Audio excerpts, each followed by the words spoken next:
Sipag, magsipag ka rin, dapat gumawa ka rin ng paraan.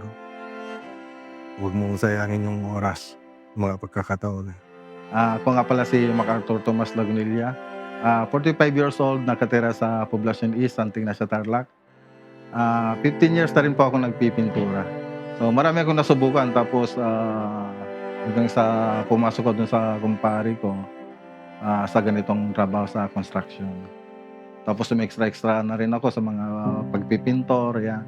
Ayun, dire-diretso na. Oo, yan yung bahay namin. Garahe lang siya dati. Ngayon, nilagyan namin ng diding para maging bahay lang namin. Pag nakikita ko kasi itong hindi ako makapaniwala na na yung narating ko eh.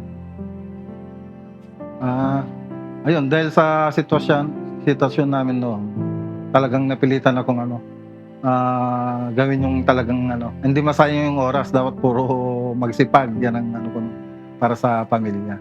Tapos, galingan mo na rin yung dapat, maging kakaiba ka rin sa iba para umangat ka. Tapos haluan mo rin ng passion. Sabi ko nga, hindi gaganda yung isang bagay kung walang kulay. Ito yung talagang proud na proud ako maging pintor. Pintor ako.